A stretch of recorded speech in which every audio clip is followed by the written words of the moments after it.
दीदी, जिस तरह से आज सुप्रीम कोर्ट ने भारतीय निर्वाचन आयोग इलेक्शन कमीशन ऑफ इंडिया के जो बिहार में एसआईआर की प्रक्रिया शुरू किया था, उसको जिस तरह से ऑपोजिशन की ओर से लगातार चैलेंज किया गया था, पूर्व मुख्यमंत्री ममता बनर्जी ने भी चैलेंज करके कोर्ट में गई थी, लेकिन कोर्ट ने आज एसआईआर को एक वैध और संवैधानिक प्रक्रिया बताया। कोर्ट ने आगे कहा कि यह प्रक्रिया कानूनी रूप से मान्य है। क्या कहना चाहेंगे जिस तरह से इसको गैर कानूनी पहले कहा जा रहा है? देखिए, हम तो पहले से ही कह रहे थे कि ये बहुत पहले ही होने वाला चाहिए था और होना भी था, लेकिन सरकार के पास बहुत सारा काम रहता है, तो उसको डिस्ट्रीब्यूशन के तौर पे कौन सा काम करेंगे। और चुनाव आयोग के पास हर साल का कुछ ना कुछ इलेक्शन का एक झंझट भी रहता है, तो उसके हिसाब से चुनाव आयोग खुद तय किए हैं कि कब कौन सा राज्य से एसआईआर शुरू किया जाए। जैसे बिहार, मुझे जैसे लगा था जब शुरू हुई थी बिहार में, तो हमें लगा था वो एक सैंपल के तौर पे बिहार में वो उन लोगों ने किया था। उसके बाद उसके साथ पश्चिम बंगाल और बहुत सारे और 5-6 राज्य में ये प्रक्रिया चालू हुआ। दुख की बात यह है कि और कोई राज्य में जैसे पश्चिम बंगाल में हुआ वैसा कहीं पे नहीं हुआ। इसको लेकर आंदोलन, इसको लेकर मारा मारी, इसको लेकर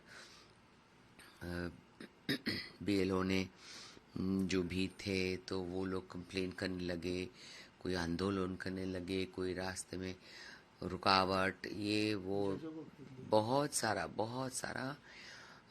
बाद में जजों को घेरना, ये सब बहुत गलत काम हुआ था। अच्छा हुआ कि आज सुप्रीम कोर्ट के राय भी ऐसा ही आया कि चुनाव आयोग के काम पर सुप्रीम कोर्ट ने भी सही कहा, ये राय वही बतलाता है, तो अच्छा लगा। और ये और भी प्रक्रिया चालू रहेगा, क्योंकि उस वक्त जिस तरह से काम चला था एसआईआर का, उसमें भी कई सारे गलत लोग बच गए थे, तो वो फिर से अभी दिखने को मिल रहा है। अलग अलग टीवी न्यूज़ में, चैनल में दिख रहा है कि फिर से अभी भी कई सारे लोग कह रहे हैं कि हम अभी चले जाएंगे, तो वो खुद ही स्वीकार रहे हैं कि वो यहाँ के नहीं हैं। वो खुद ही कह रहे हैं कि ठीक है, हम चले जाते हैं अपने अपने देश में। तो बेहतर है कि वो अच्छे प्रक्रिया से चले जाए, नहीं तो उनको ना कैंप में भर्ती करना पड़ेगा, ये कोई नहीं चाहता। लेकिन जिस तरह से इसका विरोध किया जा रहा था, कहीं ना कहीं देश हित, देश की सुरक्षा और एक राजनीतिक जो फायदे की बात कर रही है, क्या लगता है क्यों अपोजिशन आखिरकार इस तरह की चीजों को एक जानते हुए भी इसका विरोध करना है? क्या कहना चाहिए? देखिए, राजनीतिक आंदोलन, लाभ, ये सब चलता रहता है, लेकिन उसके साथ साथ ये भी एक बहुत अहम चीज़ है कि अगर कोई भी ऐसा राजनीतिक दल देश की सुरक्षा को मद्देनजर रखते हुए वो ध्यान उस पर न रखें और उनको सिर्फ राजनीतिक फायदा दिखाई दे, वो देश के लिए हितकारक नहीं है, वो कोई भी राजनीतिक दल हो। तो इसमें कोई लोग खड़े उतर पाए, कोई लोग खड़े उतर नहीं पाए, जैसे Mamata Banerjee, ex chief minister of West Bengal, नहीं कर पाई थी। लेकिन ठीक है, जनता ने, उन्होंने बहुत उस्काया था लोगों को, बहुत तकलीफ दिए थे लोगों को। सचमुच उनके ऑफिसर्स लोग लाइन में खड़ा करके लोगों को पनिशमेंट की तरह करने की कोशिश कर रहे थे, ताकि चुनाव में इसका असर गलत हो, सब लोग उल्टा वोट दे दे, सब बीजेपी पे नाराज हो जाए। लेकिन सभी को समझ में आया, आम जनता तो अपना खुद का सुरक्षा समझते हैं ना, तो आम जनता पॉलिटिक्स के ऊपर भी अपनी जिंदगी को रखते हैं, तो वो रिजल्ट खुद ही दिख गया यहाँ पे।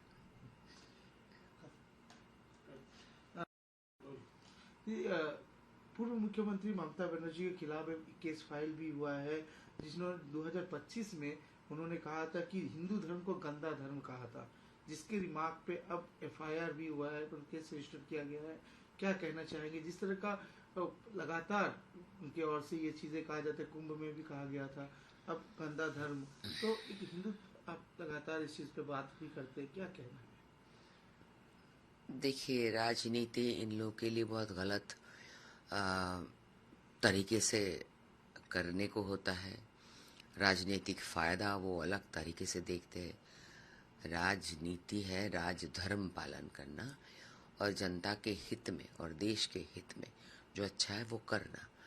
वहाँ पे हिंदू धर्मावलंबी जितने सारे लोग हैं उनको बहुत ठेस पहुंचाया था। मैं इतना जानकारी मेरे पास नहीं है कि ये केस किसने किया है, किसी ने किया होगा तो ठीक है, जिन्होंने किया है वो हाँ वो उनका अधिकार है, वो कर रहे हैं, करेंगे।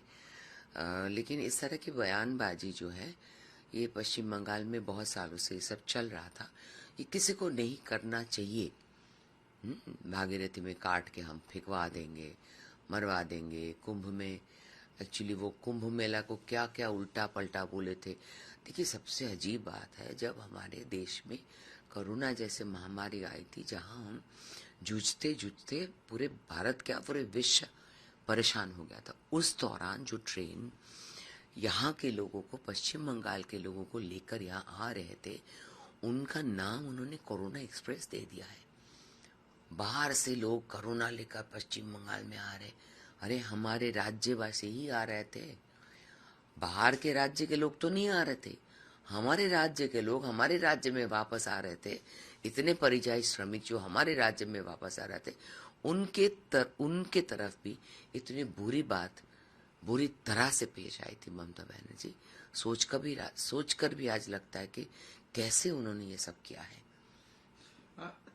तृणमूल कांग्रेस के एमपी काकुली घोष दस्तीदार ने अपने ऑल ऑर्गेनाइजेशन पोस्ट से अपने आप को रिजाइन कर लिया है। इसके साथ साथ काउंसिलर्स भी है, बोरो चेयरमैन भी है, सभी लोगों का रेजिग्नेशन का हुजूम देखा जा रहा है। क्या कहना चाहेंगे? बड़ा सेटबैक देखा जा रहा है टीएमसी पार्टी के अंदर। अपने उनके पार्टी के अंदरूनी बात है, वो खुद जवाब देंगे, उसका जवाब मैं क्या दूं। मैं सिर्फ इतना बता सकती हूँ कि कोई आदर्श के ऊपर निर्भर करके उनके पार्टी तो चलती नहीं रही थी ना। ऐसे ही उनका बस एक ही लक्ष्य था कि जितने जल्दी हो सके अपना जेब भर ले। तो अगर यही आदर्श रहा और यही सोच रहे तो सभी लोगों को भी लग रहा है कि अभी तोड़ फोड़ के अभी कैसे मैं अपने कंधे से ये गलती का कसूर छोड़ दूं। लेकिन मैं बता सकती हूँ एक एक करके सबका पोल ज़रूर खुलेगा। आज वो पोस्ट में है या रिज़ाइन कर दिए हैं, या आज वो एमएलए हैं या नहीं एमएलए रहे हैं, जो भी हो, जो भी सरकार के हिसाब किताब में गड़बड़ किए हैं, उनका खाता कभी न कभी एक दिन खुला ही जाएगा। तो रेजिग्नेशन खैर वो अपने पार्टी के हिसाब, ममता बनर्जी और उनकी पार्टी वो सब इसके बारे में सोचेंगे, देखेंगे। इसमें मेरा कोई बोलने का अधिकार भी नहीं है। क्या जांच से डर के वो पहले ही ये सब चीजें? मुझे नहीं पता, मैं एज्यूम नहीं कर सकती। मुझे ऐसा बस कहते हुए ऐसे मन में आया है कि अगर कोई सोचता है कि हम रिज़ाइन करने से हम बच जाएंगे, ऐसा नहीं होने वाला है। अगर कोई सोचता है कि चलो हम बीजेपी से थोड़ा संपर्क रख के चलते हैं तो हमको बचने का मौका मिल जाएगी, ये नहीं होने वाला है। दीदी, एक सबसे महत्वपूर्ण बात क्या है, आप खुद स्टेज में थे, जो प्रधानमंत्री मोदी जी, गृहमंत्री अमित शाह जी ने कहा था कि demographic change, unnatural demographic change हो रहा है। बंगाल में सबसे ज्यादा इसका प्रभाव देखा गया था। अब गवर्नमेंट ने, केंद्र सरकार ने हाई लेवल कमेटी का गठन किया है immigrate drive after the controversial SIR के बाद।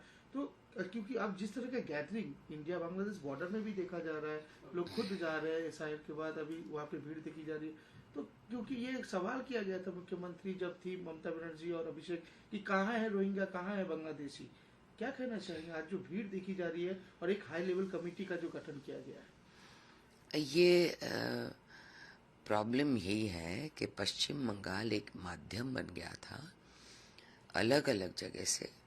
पश्चिम बंगाल के माध्यम से लोगों को पूरे देश भर में फैलने का और देश भर में छोटे बड़े अलग अलग जगह पे आंदोलन के नाम से बखेड़ा खड़ा करने का।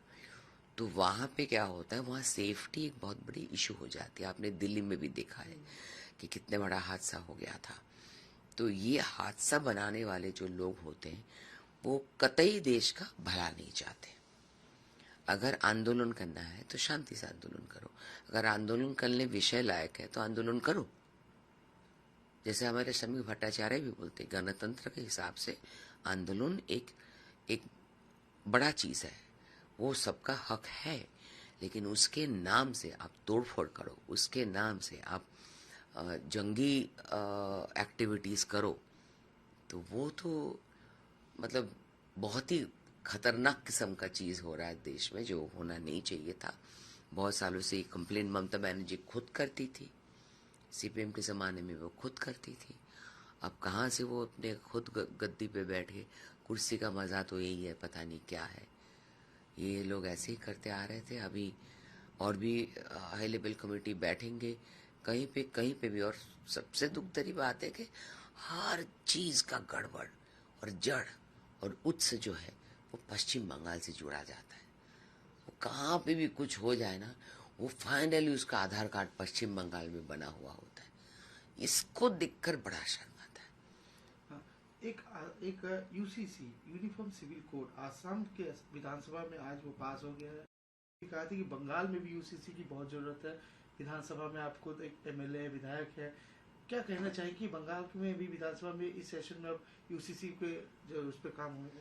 देखिए, हमारे चीफ मिनिस्टर हैं शुभेंदु बाबू, वो एक एक चीज़ का निर्णय ले रहे हैं, और सारे उनके जो भी मंत्रिमंडल बन चुके हैं वो सारे मिल के वो एक एक करके समस्या का समाधान हल करने पे दिन रात एक कर रहे हैं। तो जब सरकारी लेवल पर इसका अनाउंसमेंट होगा तभी मैं इसके बारे में आपको कुछ कह पाऊंगी। कितना जरूरी है यूसीसी? देखिए, जरूरी तो है, नहीं तो जरूरी तो है, नहीं तो प्रधानमंत्री जी इसको लेकर बात क्यों करते हैं? अब गृह मंत्री जी इसको लेकर बात क्यों करते हैं? बात यह है कि विधानसभा में कौन कौन से विषय, कौन कौन से दिन को कैसे लाया जाएगा, ये सीएम के अंडर और पूरे विधानसभा के सारे लोग मिलकर जब मीटिंग होगी तब तय होंगे। जो है आज उनका एक डिवाइस हुआ है, जिस तरह से अभी उसका इन्वेस्टिगेशन चल रहा है, क्या हुआ, कभी भी सुसाइड की बात कर रहे हैं, क्या कहना चाहिए? क्योंकि आप इस जगत से बहुत लंबे समय से जानते हैं, उनको जुड़े हुए हैं, अचानक इस तरह की खबर आना, क्या कहना है? मैं बहुत बहुत बहुत सालों से उनको जानती हूँ, और मैंने कई साल पहले उनके साथ मैंने एड फिल्म किए थे। बहुत प्यारा डायरेक्टर है, सिनेमाटोग्राफर है, वो खुद अपना कैमरा करते हैं, करते थे सॉरी, जब वो एड फिल्म्स वगैरह बनवाते थे। मैंने काम किया था उसके साथ, उनके फिल्मों में नहीं कर पाई। उस वक्त मैं बॉम्बे में रहती थी ज़्यादा देर तक, ज़्यादातर मैं बॉम्बे में रहती थी, लेकिन उसके साथ मेरा बहुत लगाव था, बात होती रहती थी बीच बीच में। मैंने राजनीति में घुसने के बाद भी उससे कई दफ़ा बात हुई है, फ़ोन किया करता था वो मुझे। अभी जब उनके ऐसे चले जाने का खबर आया तो तब हमारा एक शोनापुर में एक सांगठनिक मीटिंग चल रहा था सभापति समीक्षा के साथ, तो वहाँ से उठ नहीं पाई, तो रुद्र गया है वहाँ पे। तो मुझे पता चला कि एक सुसाइड नोट मिला है, जो न्यूज़ से ही मिला है, खबर मुझे वहीं से मिली है न्यूज़ से।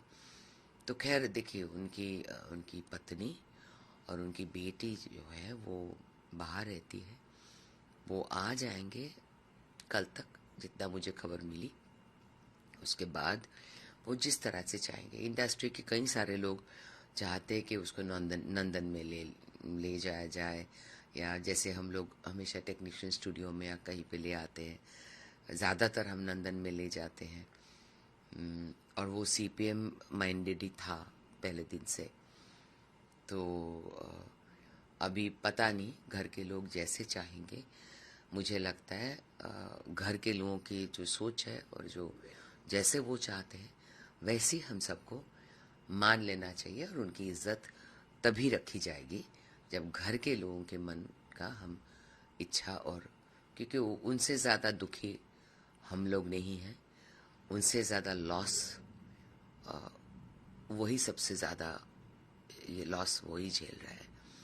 तो इंडस्ट्री एज अ होल और फिल्म के जो फिल्म बफ्स जो हैं, हमें यही लग रहा है कि अनिक का फिल्म ऐसे मज़ेदार हुआ करता था, ऐसा हंसाते थे, हंसते हंसते लोग पागल हो जाते थे उसकी फिल्म देखकर। और मज़ेदार डायलॉग, क्रिएशन और उसके कैमरा और everything was so beautiful. He was a great presenter. खुद लिखते थे, ज़्यादातर वो खुद ही लिखते थे। तो मुझे यकीन ही नहीं हो रहा कि उसके अंदर इतना दुख भरा हुआ था, इतना मन खराब लग रहा था। सुनते ही बहुत मन खराब लगा। उसके मन में इतना दुख। एक्चुअल क्रिएटिव लोग ना बहुत अंदर ही अंदर दुख झेलते हैं। ये एक क्रिएटिव वर्ल्ड में एक कठिनाई है जो साधारण सबको समझ में आता नहीं है। शायद उसको कोई मन में कोई दुख था, और ये और कुछ दिन क्यों नहीं देख के गया कि हमारा इंडस्ट्री में सब एक साथ हम लोग काम करेंगे, उसके फिल्म को अभी और कोई रोकेगा नहीं। ऐसा दिन वो क्यों देखे बगैर चला गया। तो कहीं ना कहीं दीदी कह सकते हैं कि इंडस्ट्री में कहीं ना, जो बंगाल में फिल्म इंडस्ट्री की बात करें, टॉलीवुड की बात करें, कहीं ना कहीं एक प्रेशर उनके ऊपर भी था, जिस तरह का जो नहीं माहौल नहीं, बना वो था। सब इस अभी वो सब वक्त नहीं है ये सब लोग लेकर बात करने का। लेकिन मेरा मन में यही आ रहा है कि क्यों और थोड़ा सा समय हम लोग को नहीं दिया, और थोड़ा सा समय तो हम लोग को देते। उसके अगला फिल्म जो बन रहा था, बनेगा, वो हम धूमधाम से रिलीज कराते, धूमधाम से अच्छे से रिलीज करता। वो क्यों ऐसा कर लिया, पता नहीं, पता नहीं। We will miss him, we will miss Anik Dutta, we will miss Anik Dutta. He was a great guy.